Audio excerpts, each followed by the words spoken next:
नमस्कार। काम से लौटकर काम पर लौटती है आधी आबादी। आपको सुनकर थोड़ा अटपटा तो लग रहा होगा, लेकिन ये हिंदुस्तान में हर वो कामकाजी महिला की रोज़मर्रा की ज़िंदगी का कड़वा सच है। भले ही वक्त बदल गया हो, हर क्षेत्र में महिलाएं काम कर रही हों, लेकिन आज भी घर की ज़्यादातर जिम्मेदारियों का भार महिलाओं पर ही होता है।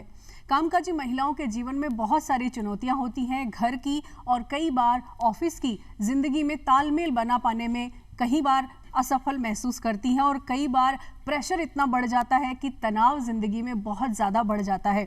आज के कार्यक्रम में कोशिश करेंगे वर्किंग वुमन की ज़िंदगी की चुनौतियों को जानने का, समझने का, और साथ ही हम कोशिश करेंगे कि किस तरह से वर्किंग वुमन अपनी लाइफ में टाइम मैनेजमेंट के ज़रिए होम मैनेजमेंट और लाइफ मैनेजमेंट को बैलेंस कर सके। और इस विषय पर बातचीत के लिए हमारे बीच मौजूद हैं डॉक्टर सविता किशोर जी। आप शिक्षाविद हैं, आप राजनीति विज्ञान की प्रोफेसर रही हैं और काफ़ी लंबे समय तक इन्हें वर्किंग वुमेन होने का अनुभव रहा है, तो कार्यक्रम में इनसे हम बातचीत करेंगे। और दूसरी गेस्ट हमारे साथ हैं डॉक्टर रुचिका कुमार। आप डेंटिस्ट हैं, आप भी वर्किंग हैं, तो दोनों से ही हम कार्यक्रम में बातचीत करेंगे कि किस तरह से वर्किंग वुमेन घर और अपने जो काम के बैलेंस को कैसे बना सकती है। सविता जी, आपसे हम चर्चा शुरू करना चाहेंगे। आपने बहुत लंबे अरसे तक काम भी किया है, गृहस्थी भी संभाली है, बहुत सारी जिम्मेदारियां आपने संभाली हैं। सबसे अहम जो चुनौतियां आती हैं वर्किंग वुमेन के जीवन में, वो क्या क्या हो सकती हैं आपके हिसाब से? नमस्कार। आज का विषय बहुत ही ज्वलंत है, बहुत ही सामयिक है और बहुत ही सटीक है। मुझे बहुत प्रसन्नता है कि इस विषय पर चिंतन करने के लिए, मनन करने के लिए हमको आमंत्रित किया गया है। तो देखिए साथियों, जब हम बात करते हैं कि नौकरी पेशा महिलाएं यानी दोहरे उत्तरदायित्व का निर्वाह जब कर रही हैं, तो उनके समक्ष क्या क्या चुनौतियां आती हैं। बिल्कुल। तो देखिए, सबसे पहले यदि हम पृष्ठभूमि में जाएं, तो महिलाओं की स्थिति प्रारंभ में वैदिक काल के अंतर्गत बहुत ही सम्मानजनक थी, जहां स्त्री और पुरुष एक ही प्रकार से देखे जाते थे, आंके जाते थे। और यह भी सत्य है कि यत्र नार्यस्तु पूज्यन्ते रमन्ते तत्र देवता जैसी उक्ति चरितार्थ हुई। लेकिन साथियों, उत्तर वैदिक काल से लेकर मध्य काल तक और आज भी पुरुष प्रधान समाज का जन्म हुआ और नारी की स्थिति गौण होती चली गई। यह एक चिंता का विषय है और यहीं से शुरुआत होती है नारी के समक्ष चुनौतियों की। बिल्कुल। क्योंकि नारी तो देखिए युग ने करवट ली है, नारी की स्थिति में परिवर्तन भी आया है। और मैं तो यह भी कहूँगी कि नारी सशक्त भी हुई है, राष्ट्रपति भी बनी है, प्रधानमंत्री भी बनी है, मुख्यमंत्री भी बनी है, राज्यपाल भी बनी है।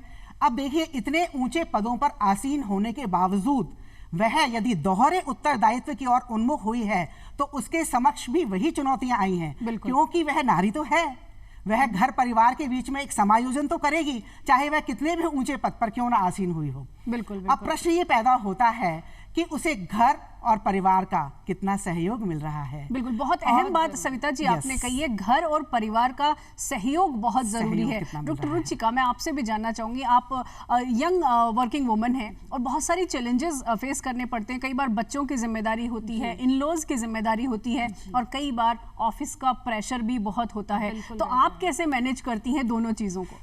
मैनेज करना पड़ता है, क्योंकि हम स्त्रियां ही हैं जो हर चीज़ को संभाल के, संजो के साथ में लेके चल सकती हैं। हमें बचपन से वही सब सिखाया जाता है कि आप एक स्त्री हैं, आप बेटी हैं, आप कल बहू बनेंगी, कल ये बनेंगी, आपको सब कुछ करना आना चाहिए, आपको घर चलाना भी आना चाहिए, आपको पढ़ाई भी आनी चाहिए, आपको ऊंचे ओहदे पर भी पहुंचना है, आपको बच्चे भी पालने हैं, आपको बुजुर्गों को भी देखना है, हर चीज़ को करना होता है। तो हम स्त्रियों को ना बचपन से ही बहुत स्ट्रॉन्ग बना दिया जाता है। जो हमारी माताएं, हमारी दादी शामिल होती है, ये सब करते, वो भी एक स्त्रियां हैं। देखिए, वो भी एक स्त्रियां हैं। तो बहुत ज़रूरी हो जाता है इस चीज़ को बैलेंस कर पाना। हाँ, थोड़ा टफ होता है, लेकिन अगर हम सोच लें कि हमें करना है, तो ऐसी कोई भी चीज़ नहीं है जो हम नहीं कर सकते। जी जी। एक बात और मैं आपसे जानना चाहूंगी, जैसे हम करना तो पड़ता है, लेकिन टाइम मैनेजमेंट बेहद जरूरी है, क्योंकि 24 घंटे ही है हर किसी के पास। उन्हीं 24 घंटे में घर की रिस्पॉन्सिबिलिटी भी पूरी करनी है, जॉब पे भी टाइम पर पहुंचना है, तो टाइम मैनेजमेंट कितना है? टाइम मैनेजमेंट करने के लिए सबसे ज़रूरी चीज़ है वो है फैमिली का सपोर्ट, आपके हस्बैंड का सपोर्ट, आपके इन लॉज का सपोर्ट, या आप अगर मैरिड नहीं है तो आपके पेरेंट्स का सपोर्ट बहुत ज़रूरी हो जाता है, क्योंकि अगर वो आपको हेल्प नहीं कर रहे हैं या सपोर्ट नहीं कर रहे हैं या आपको आगे बढ़ने के लिए हिम्मत नहीं दे रहे हैं तो आप नहीं कर पाओगे। जैसे घर के कामों में आपके पति ने आपका हाथ बटा दिया, क्योंकि अगर आप सिंगल फैमिली में तो it is very tough to you, ये बहुत टफ हो जाएगा आपके लिए कि आप बच्चे को भी देखें, आप फैमिली को भी देखें, टिफिन भी बनाएं, तैयार भी हों, बच्चे को भी स्कूल भेजें। अगर आपके वहीं पे हस्बैंड हैं, अगर आप सिंगल फैमिली में रह रहे हैं तो आपके हस्बैंड अगर आपको हेल्प कर देंगे कि बच्चे को उठा लिया, दूध पिला दिया, ब्रेकफास्ट करा दिया, बाल बना दिए छोटा मोटा, या आपकी किचन में आके थोड़ी सी हेल्प कर दी, तो वो बहुत ज़रूरी हो जाता है आपके लिए। दूसरा, अगर आप पूरे संयुक्त परिवार के साथ में रह रहे हैं तो देखिए वहाँ पे सपोर्ट करने वाले बहुत लोग होते हैं, आपके इन लॉज होते हैं, आपकी सिस्टर इन लॉ होती हैं, सब लोग होते हैं। तो थोड़ा थोड़ा अगर हम थोड़ा थोड़ा भी कंट्रीब्यूशन हो सबका, बिल्कुल, तो वो थोड़ा थोड़ा करके बहुत हो जाता बिल्कुल, है। बिल्कुल। तो वो सविता जी, इसी बात पर मैं जानना चाहूंगी कि जैसे इन्होंने कहा कि फैमिली का सपोर्ट बहुत जरूरी है, घर का माहौल भी एक बहुत बड़ा रोल अदा करता है किसी भी वर्किंग वुमेन की लाइफ में। अगर कहीं ना कहीं घर के माहौल में स्ट्रेस बढ़ गया है या कहीं ना कहीं कोई ऐसी सिचुएशन आ गई है जिसमें कंट्रोवर्सी जैसी सिचुएशन आ जाती है कि कई बार नौकरी पे बन आती है, तो ऐसी सिचुएशन में फैमिली का माहौल कितना इंपॉर्टेंट रहता है? फैमिली का माहौल जो है एक सहज होना चाहिए, सरल होना चाहिए और संतुलित होना चाहिए। इसमें परिवार के हर सदस्य का एक सहयोग जो है वो अपेक्षित है, क्योंकि जब जॉइंट फैमिलीज हुआ करती थी तब हमें सभी का सहयोग मिलता था, लेकिन आज बदलते हुए समय में एकल परिवार एक तरीके से बहुत बड़ी त्रासदी सी भी हो गई है, जहां वर्किंग वुमेन भी है, ज़्यादातर वुमेन जो है वो वर्किंग ही है और प्रेफर भी करती हैं, क्योंकि आर्थिक विषमता जब होती है तब एक संतुलन बनाए रखने के लिए परिवार में बहुत ज़रूरी है। दूसरी बात मैं ये कहूँगी कि इसकी आवश्यकता क्यों हुई, क्योंकि महिलाओं को आर्थिक स्वावलंबन की भावना जो है वो भी बहुत ज़रूरी है। इससे एक सेल्फ कॉन्फिडेंस भी आता है, एक जॉब सेटिस्फेक्शन भी होता है और घर परिवार में एक तरीके से जो आवश्यकताएं हैं वो भी पूरी होती चली जाती हैं। तो इसलिए हम कामकाजी महिलाएं जो हैं वो आज के समय में ज़्यादा महसूस करती हैं कि हम प्रेफर रहेंगे, सहज रहेंगे, सरल रहेंगे और संतुलित रहेंगे। तो परिवार का जो माहौल है वो भी अहम रोल अदा करता है। अहम रोल। मैं इसमें एक एग्जाम्पल देना चाहती हूँ कि कामकाजी महिला जब ऑफिस से घर पर आती है, क्योंकि मेरा बहुत बड़ा अनुभव रहा है, इस तरीके से मैंने घर परिवार को संजो करके रखा है और वह एक तरीके से महत्वपूर्ण भूमिका जो है उसमें पति की भी है, परिवार की है, हर सदस्य की है। जब ऑफिस से महिला घर पर आती है, बहुत थकी हुई होती है वो, तो घर के जो जितने भी सदस्य हैं वो शायद अपेक्षा ये करते हैं कि मम्मी आकर के ही चाय बनाएंगी। बिल्कुल, लेकिन ऐसा खाना भी आकर ही वही बनाएंगे, आकर के खाना वही बनाएंगे। लेकिन ऐसा क्यों? पति भी बना सकते हैं, चाय का एक कप प्याला दें और पत्नी के चेहरे पर जो खुशी आएगी वो तो आप इमेजिन कर सकते हैं कि कितनी खुशी होती है, उस चीज से मिलती है। बिल्कुल, जो आत्मविश्वास आता है उस सपोर्ट से। और इसके अलावा एक बात मैं और कहना चाहूंगी कि पति जो है वो पूरा सपोर्ट यदि कर रहा है तो महिला में एक आत्मविश्वास की भावना जागृत होती है, बिल्कुल, उसका व्यक्तित्व निखरता है और उसमें पॉजिटिविटी जो है वो बहुत ज्यादा आती है। बिल्कुल सविता जी, आपने बहुत अहम कहा कि जब परिवार के सदस्यों का सहयोग मिलता है तो निश्चित रूप से एक तो रिश्ते जो है वो प्रगाढ़ होते हैं, दूसरा अगर वर्किंग वुमन है तो उसे संबल मिलता है, कहीं ना कहीं वो अपने आप को स्ट्रेस फ्री महसूस करती है। एक बात यहाँ पर आती है कि टाइम मैनेजमेंट में सबसे ज्यादा प्रायोरिटी महिला के लिए फैमिली मेंबर्स होते हैं, बच्चे, हस्बैंड, इन लॉ सब होते हैं, लेकिन खुद को नजरअंदाज कर देते हैं महिला। मैं ये कहना चाहूंगी तो मैं डॉक्टर रुचिका से मैं जानना चाहूंगी कि सेल्फ मैनेजमेंट कितना ज्यादा जरूरी है, खुद को प्रायोरिटी पे रखना कितना जरूरी है? खुद को प्रायोरिटी पे रखना बहुत जरूरी है। जब आप खुद को ही प्रायोरिटी पे नहीं रखेंगे तो आप बाकी किसी भी चीज को अच्छे तरीके से नहीं कर पाएंगे। अगर आप अपने लिए सोच रहे हैं, सबसे पहले अपने आप को खुश रखेंगे, तभी हम अपने बच्चों को खुश रखेंगे, अपने पति को खुश रखेंगे, अपने सास ससुर को खुश रखेंगे, अपने दोस्तों को खुश रखेंगे। अगर हम अपनी इच्छाएं दबा देंगे, हम खुद इतने स्ट्रेस में रहेंगे तो हम चाहकर भी उनके साथ में खुश नहीं रह पाएंगे। वो सिर्फ एक बनावटी खुशी रह जाएगी कि मुझे करना है, ये मेरी जिम्मेदारी है, लेकिन मैं खुश नहीं हूँ। तो सबसे पहले जरूरी है कि मैं खुश रहूं, उसके बाद में मैं बाकियों को खुश रखूंगी। तो उसके लिए बहुत ज़रूरी है कि स्ट्रेस फ्री रहना ही पड़ेगा। स्ट्रेस फ्री रहने के लिए कुछ बहुत ज़्यादा करने की ज़रूरत नहीं है, सिर्फ 5 मिनट काफ़ी है हम औरतों के लिए अपने आप के बारे में सोचने के लिए। 5 मिनट हम अपने बारे में सोचेंगे, अच्छा आज मैंने ये कर दिया, अच्छा आज मैंने वो कर दिया। अगर कोई नहीं है आपको प्रोत्साहित करने के लिए, आपका कॉन्फिडेंस बढ़ाने के लिए, तो आप खुद काफ़ी हैं अपनी पीठ थपथपाने के लिए, आप थपथपा सकते हैं। और अगर वहीं पे हमें परिवार मिल जाए, हमारे पति मिल जाए, हमारी सास मिल जाए, हमारे ससुर जी मिल जाए, वो बोलें बेटा आज तुम बहुत अच्छा काम करके आए हो और ऐसे ही आगे बढ़ो, तो देखो आप इतना कॉन्फिडेंस आपका गेन हो जाता है, तो आपको लगता है अच्छा मैंने ये कर दिया तो मैं ये भी कर सकती हूँ। एक बात और डॉक्टर रुचिका मेरे जहन में आ रही है कि जिस तरह से हम देखते हैं कि वर्किंग वुमेन जब सेल्फ मैनेजमेंट पे आती है या अपने आप को प्रायोरिटी में रखने लगती है, क्योंकि अपने आप को प्रायोरिटी में रखने का मतलब ये है कि अपनी हेल्थ का ध्यान रखना है, अपने मेंटल, फिजिकल, इमोशनल हेल्थ का ध्यान रखना है, फूड का स्पेशली ध्यान रखना है, क्योंकि कई बार फूड इग्नोर होता है और बहुत सारी बीमारियां महिलाओं को घेर लेती हैं। तो हेल्थ के लिए क्या मतलब जो प्रायोरिटी होनी चाहिए कि अपना हेल्थ को कैसे ठीक रखे, रुचिका आपसे जानना है। कहते हैं ना, अगर आप अच्छा खाएंगे नहीं तो अच्छा सोचेंगे नहीं, तो बहुत ज़रूरी है कि हम अच्छा खाएं, हेल्दी फूड खाएं। हेल्दी फूड खाने में बहुत कुछ एफर्ट्स हमें करने की ज़रूरत नहीं होती। आप सीजनल फ्रूट्स ले सकते हैं, आपके पास टाइम नहीं होता है, आप सुबह सुबह ऑफिस भाग रहे हैं, कुछ ना करें, आपको कट करने का टाइम नहीं है, आप अपने बैग में डाल लीजिए। आप एक नाइफ कैरी कर सकते हैं, आप जाके अपने ऑफिस में खाइए आराम से बैठ के, कोई इशू नहीं है। आप हेल्दी ब्रेकफास्ट लेके जाइए। बहुत ज़रूरी है कि हम थोड़ा सा तेल मिर्च मसाला कम खाएं उस दौरान। आप एज के अकॉर्डिंगली हमें फूड को भी देखना बहुत ज़रूरी है। बिल्कुल। हम पानी ज़्यादा पिएं। अक्सर क्या होता है, हम काम की उलझन में इतना डूब जाते हैं कि हम पानी ही पीना भूल जाते हैं। तो अगर हम भूल जाते हैं तो उसके लिए बहुत बड़ी बात नहीं है, हमारे पास में स्मार्टफोन्स हैं, सबके पास अलार्म होते हैं आजकल, तो अलग अलग ऐप्स है जो कि आपको ये प्रोवाइड करते हैं कि आप ड्रिंकिंग का भी अलार्म लगा सकते हैं, रिमाइंडर सेट कर सकते हैं, राइट। आप मेडिसिन के लिए भी रिमाइंडर्स डाल सकते हैं। तो आपको तो सिर्फ एक बार करना है, बाकी तो रिमाइंडर वो करता ही रहेगा। बिल्कुल। तो अगर ये आप हैबिट में ले आएंगे तो एक टाइम के बाद में आपको पानी के रिमाइंडर की भी जरूरत नहीं पड़ेगी। डॉक्टर रुचिका बहुत ही अहम बात की। सविता जी, आपसे मैं जानना चाहूंगी, जैसे ये बहुत पहले से ऐसा देखा गया है कि महिलाएं जब घर से बाहर काम के लिए निकलती हैं तो वो तैयारी रात से ही शुरू हो जाती है। अगले दिन खाने में क्या बनेगा, क्या पहनना है, वो सारी तैयारियां रात को करके अगर आप रख दें तो अगले दिन को मैनेज करना आसान हो जाता है। तो सविता जी, ये आपसे जानना चाहूंगी, हम टू डू लिस्ट बनाएं, बिल्कुल, और उसमें ऐड करें जो भी हमें एडिशन, प्रायोरिटीज जो हैं वो हमारी क्या हैं, ये सबसे पहले हमें करना ज़रूरी है। और प्लानिंग करें कि हमें सबसे पहले अर्ली राइजर हो, जल्दी से जल्दी उठ करके हमें एक प्लानिंग की जो हमने एक लिस्ट बनाई है, टू डू लिस्ट, उसको हम इम्प्लीमेंट करने के लिए शुरू से ही तैयार हो जाएं, कमर कस लें, क्योंकि महिलाएं जो हैं सबसे पहले उठ करके पूरे घर को उठाती हैं और सारे एक बैकग्राउंड जो है वो महिला के द्वारा ही तय किया जाता है।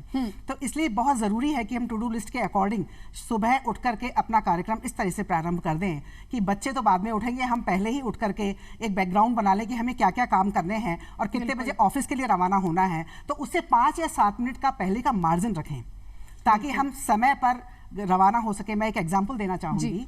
देखिए, मेरी क्लास होती थी 8:20 पे और मेरा बेटा बहुत छोटा था, लेकिन टाइम टेबल तो कॉलेज के अकॉर्डिंग ही होते हैं, उसमें आपको किसी भी तरह का कोई जो है वो नहीं दिया जाता है। तो रिलैक्सेशन तो नहीं है, आपको पहली क्लास दे दी गई है। अब देखिए, आपकी बड़ों का सहयोग जब तक आपको नहीं मिलेगा तब तक आप जो है वो अपने कार्य में दक्षता हासिल नहीं कर सकते हैं। और ये आई एम डैम लकी कि मुझे इन लॉज की तरफ से भी बहुत सहयोग मिला, मुझे पेरेंट्स की तरफ से भी बहुत सहयोग मिला है। 8:20 पर यदि मेरी क्लास है तो मैं प्राइम में छोटे से बच्चे को अपने घर से अपनी मदर के घर तक लेके जाती थी। देखिए आप उस समय की स्थिति, और मम्मी जाते ही उस बच्चे को कैरी करती थी, उसको देखती थी, और मैं 8:20 पे कॉलेज पहुंच जाती थी स्कूटर उठा करके। मतलब इतनी भाग दौड़ की जिंदगी रही है और उसमें हमने अपने आप को किस ढंग से बैलेंस करके खुशी खुशी ये समय निकाला है। 2 बजकर जब मैं आती थी तो मैं बच्चे को कैरी करके अपने घर ले जाती थी और उसके बाद आगे की दुनिया हमारी प्रारंभ हो जाती थी। बहुत ही अहम सविता जी आपने बात कही। जैसे हम देखते हैं कि टू डू लिस्ट की बात सविता जी ने की, तो अगर आप वर्किंग वुमन हैं और अपने कामों को आप प्लान नहीं कर पा रही हैं तो ये बहुत अच्छा टिप्स आपके लिए हो सकता है कि आप रात को ही अपने अगले दिन की तैयारी कर लें, आपको कौन कौन से काम करने और उनकी प्रायोरिटी तय करें। कई बार क्या है कि हमारे दिमाग में प्रायोरिटी नहीं होती है, बस बिखराव होता है, ये काम करने हैं, तो उससे आपका टाइम मैनेजमेंट सही नहीं बन पाएगा। तो आपको टाइम मैनेज करने के लिए टू डू लिस्ट में प्रायोरिटी भी तय करनी होगी कि पहले कौन कौन से काम करने हैं और अपने आप को सबसे पहले प्रायोरिटी में जरूर रखिए, क्योंकि आप अगर खुद को मैनेज नहीं कर पाएंगी तो फिर कोई काम मैनेज नहीं हो पाएगा। होम मैनेजमेंट हम कहते हैं, गृह प्रबंधन की हम बात करते हैं। इसी में एक चीज और ऐड करना चाहूंगी कि हम अपने शौक भी तो पूरे करें, क्योंकि टू डू लिस्ट तो हो गई है, घर का, परिवार का एक समायोजन, एक कोऑर्डिनेशन, एक सहयोग तो हम लेकर चल ही रहे हैं, लेकिन हम अपनी हॉबीज जो हैं चाहे डांस की हो, चाहे म्यूजिक की हो, चाहे कोई भी हो जिससे हमको आत्मसंतुष्टि मिलती है, बिल्कुल वह बहुत ज़रूरी है। वो हमको कैलिबर देगा, वो हमको एनर्जी देगा और उसी एनर्जी से पॉजिटिविटी आएगी और हम काम को ज़्यादा अच्छे से कर पाएंगे। ये बहुत अहम बात आपने सविता जी कही। कई बार हम देखते हैं डॉक्टर रुचिका की महिलाएं डिप्रेशन में चली जाती हैं, ऑफिस और घर को वो मैनेज नहीं कर पाती हैं, उसकी वजह से डिप्रेशन में चली जाती हैं। तो जैसे हॉबीज की बात कर रही हैं, चाहे म्यूजिक सुनना हो, अपनी पसंद का कोई भी काम ऐसा करना, अगर कंटिन्यू महिलाएं करती हैं तो तनाव हावी नहीं होगा। आप क्या कहेंगी? मैं इन्हीं की बात को आगे बढ़ाना चाहूंगी। जैसे कि कहा, अर्ली राइजर होना बहुत जरूरी है, लेकिन अर्ली राइजर को अगर हम एक टास्क की तरीके से लेंगे, मुझे सुबह जल्दी उठना है क्योंकि ये मेरा काम है, मुझे इतना काम करना है, तो आप स्ट्रेस में चले जाएंगे। अगर आप ये सोचेंगे कि मुझे सुबह उठना है, मुझे आधा घंटा घूमना है या मुझे 15 मिनट थोड़ी सी वॉक कर लेनी है, फिर मैं अपने काम करूंगी, वो 15 मिनट आप वॉक करिए और सुबह सुबह आप सोचिए कि आज के मेरे काम क्या हैं, आज मेरा क्या प्रायोरिटी लिस्ट है। आप स्ट्रेस में नहीं आएंगे, बल्कि आप सुबह शांत मन से अच्छी नींद से जब उठेंगे तो आप सोच के कर पाएंगे कि ये मेरी प्रायोरिटी है, ये मुझे करना ही करना है। प्लस वो 15 मिनट जो आप सोच रहे हैं उसमें आपका ध्यान लग रहा है, बिल्कुल आप वॉक कर रहे हैं, आपकी हेल्थ भी जा रही है। आप उसके लिए थोड़ा सा वॉकिंग आपका हो रहा है, जो कि हम यूजुअली हम नहीं कर पाते हैं। वर्किंग वुमेन्स के पास इतना टाइम सुबह टाइम नहीं मिल पाता, वर्किंग वुमेन जाके करे या वॉक करे या इवनिंग में आके करे। आप उस 15 मिनट में आप गाने सुन सकते हैं, भजन सुन सकते हैं, जिस तरीके का भी आपको सुनना है पसंद है, न्यूज सुन सकते हैं, जो भी आपकी हॉबीज है वो आप कर सकते हैं। डॉक्टर रुचिका, एक बात और मेरे जहन में आ रही है कि जैसे हम टाइम मैनेजमेंट तो कर रहे हैं, हमने टू डू लिस्ट भी बना ली, हमें मालूम है कि कौन सा काम कब करना है हमें, लेकिन काम करने की लिमिट तय करना कितना जरूरी है? आवश्यकता के अनुसार कि किस चीज की कितनी अहमियत है हमारे लिए, बिल्कुल उसको हम पहले पहचानें और उसके अकॉर्डिंग हम काम की शुरुआत करें, तो मेरे ख्याल से काम बहुत अच्छे से मैनेज हो जाएगा और घर और परिवार में एक तरीके से संतुलन भी हो पाएगा। हम ऑफिस का काम ऑफिस में करें। देखिए, बहुत इंपॉर्टेंट चीज़ यहाँ मैं कह रही हूँ कि हम जब ऑफिस में होते हैं तो हम घर के बारे में ना सोचें, क्योंकि कंसंट्रेशन जो है वो बहुत ज़रूरी है महिला के लिए। वो रिलैक्स तभी रह पाएगी जब वो काम को पूरी तरीके से तन्मयता से कर पाएगी, और तन्मयता से तभी करेगी जब हम ऑफिस का काम ऑफिस में करें और घर का काम घर में करें। घर में हम ऑफिस की सारी चिंताओं से मुक्त होकर के आएँ और बहुत रिलैक्स रहें, ताकि हम दोनों कामों को डिवाइड कर सकें। बिल्कुल। समस्याएं कहाँ आती हैं? जब हम कामों को इंटरलिंक करते चले जाते हैं तो हम पूरी तन्मयता से काम को नहीं कर पाते। इसलिए हम दोनों को सेपरेट करें, अपने माइंड को रिलैक्स करें और इस तरीके से कामों को सुनियोजित तरीके से प्लानिंग करके करें, तो हम अवश्य सफल होंगे। जी डॉक्टर, मैं इस बात पे जरूर कुछ कहना चाहूंगी। अगर आप काम अकेले कर रहे हैं तो आप आधे घंटे में खाना नहीं बना सकते। उसके लिए वहां पे जरूरी आता है कि वर्किंग वुमेन की फैमिली या उसके हस्बैंड या उसके बच्चे या जो भी है, हेल्प अगर वो है, डोमेस्टिक हेल्प तो मैम हम ले ही सकते हैं, डोमेस्टिक हेल्प आपको मिल ही रही है। नहीं है, लेकिन अगर कुछ ऐसी चीजें होती है, आपकी सिचुएशंस ऐसी हैं कि आप नहीं ले पा रहे हैं, ठीक है, अगर आप उस जगह पे नहीं है कि जहाँ पे काम करना भी आपके लिए जरूरी है आपकी आर्थिक स्थिति के लिए, और आप डोमेस्टिक हेल्प नहीं ले पा रहे, आप हाउस हेल्प नहीं ले पा रहे, तो वहां पे क्या होता है, वहां पे आपको ओवरलोड होना ही पड़ेगा। लेकिन वो ओवरलोड वर्किंग वुमेन का तब खत्म हो सकता है जब आपके पति या आपके सास या आपके बच्चे आपको हेल्प कर दे। अगर आप किचन में हैं, आप खाना बना रहे हैं, अगर आपको कोई सब्जी काट दे, आपको कोई लहसुन छील दे, आपको कोई अदरक पीस दे या चाय बनाने में हेल्प कर दे, तो वो जो 2 घंटे आपको लगते हैं या 1.5 घंटा आपको लगता है, वो आपको शायद 1 घंटे में या आधे घंटे में आप फ्री हो जाएंगे। वहां पर आपका टाइम बच जाता है। अगर आप अकेले करेंगे तो समय लंबा जाएगा, अगर आप मिलके करेंगे तो समय घटता जाएगा। सबसे पहली बात तो ये है कि हम जब पुरुष प्रधान समाज की बात करते हैं, बिल्कुल वही पुरुष तो प्रधान समाज की ही बात मैं कर रही हूं। ऑब्स्टिकल्स हैं, ये चैलेंजेस हैं, चुनौतियां हैं, जिनमें समय के अनुसार परिवर्तन आ रहा है और आएगा, समय की मांग है। जो वर्किंग वुमेन है वो ऐसी स्थिति होती है 2 नावों पर सवार होने जैसी। तो ऐसी स्थिति में जो सबसे अहम चीज है, जो भी दर्शक देख रहे हैं और वर्किंग वुमेन स्पेशली जो देख रही हैं, उनके लिए जो सेल्फ मैनेजमेंट जो बात है उसमें मी टाइम बहुत इंपॉर्टेंट है। कई बार क्या होता है, वर्किंग वुमेन अपने काम में या अपने घर की जिम्मेदारियों में इतनी ज्यादा अपने प्रेशर में महसूस करती है कि वो ना तो नई चीज सीखने में ध्यान लगा पाती है, नई बुक्स पढ़ने का टाइम मिलता है। तो मी टाइम बेहद जरूरी है। डॉक्टर रुचिका, आपसे मैं जानना चाहूंगी, जो यंग लड़कियां हैं या यंग वुमेन हैं, तो कई बार प्रेशर इतना ज्यादा होता है कि यंग एज में ही ब्लड प्रेशर की प्रॉब्लम हो जाती है, हाई बीपी उनका होने लगता है, स्ट्रेस बहुत ज्यादा हो जाता है। तो बीइंग ए डॉक्टर आप क्या सजेस्ट करेंगी? मैम, बीइंग ए डॉक्टर तो नहीं, लेकिन बीइंग अ वुमेन मैं जरूर आपको बताना चाहूंगी। मैं भी एक वर्किंग वुमेन हूँ। मैं भी इस स्ट्रेस में आ सकती थी, लेकिन क्योंकि मेरी फैमिली का सपोर्ट, मेरे हस्बैंड का सपोर्ट मुझे बहुत अच्छे से मिला है।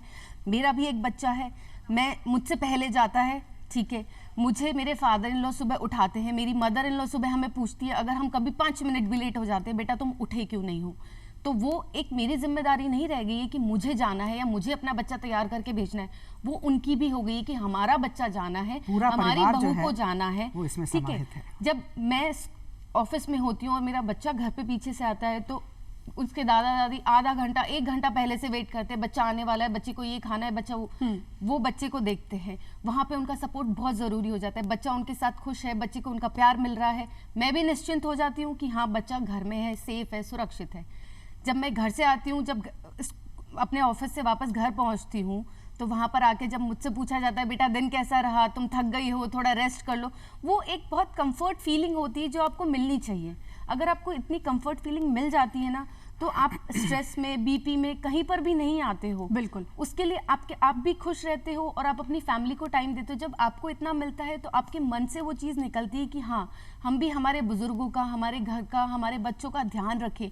वो मी टाइम आपका उस वी टाइम में कन्वर्ट हो जाता है और आप खुशी से परिवार का माहौल बहुत अच्छा हो जाता है। लेकिन कई बार ऐसा होता है ना कि जो सिंगल फैमिलीज होती है उनके लिए बहुत मुश्किल हो जाता है, चैलेंजेस बहुत सारे हैं। सविता जी आपसे जानना चाहेंगे कि कई बार ऐसा होता है सोच में जो है वो टकराव होता रहता है, एक पीढ़ी का जो संवाद है वो कम हो जाता है और इस वजह से तनाव बढ़ता है। तो आपसे हम संदेश लेना चाहेंगे, जो दर्शक देख रहे हैं, आपको काफी अनुभव है, तो जो वर्किंग वुमेन है और जो फैमिलीज हैं किस तरह से अपनी सोच को बदलें ताकि परिवार का माहौल अच्छा रहे और वर्किंग वुमेन को सपोर्ट भी मिले। यस, इसमें मैं ये कहना चाहूँगी कि अभी हमने जो डिस्कशन किया है उसमें पुरुष प्रधान समाज तो एक बहुत बड़ी चुनौती है, लेकिन उसमें धीरे धीरे परिवर्तन आ रहा है। जो उसकी सोच है, जो उसकी थोड़ी सी यहाँ पर मैं कह सकती हूँ कि जो मानसिकता है उसमें यदि बदलाव आएगा तो स्त्री पुरुष तो एक गाड़ी के 2 पहिए हैं। बिल्कुल, और इसी से संतुलन की स्थिति उत्पन्न होगी।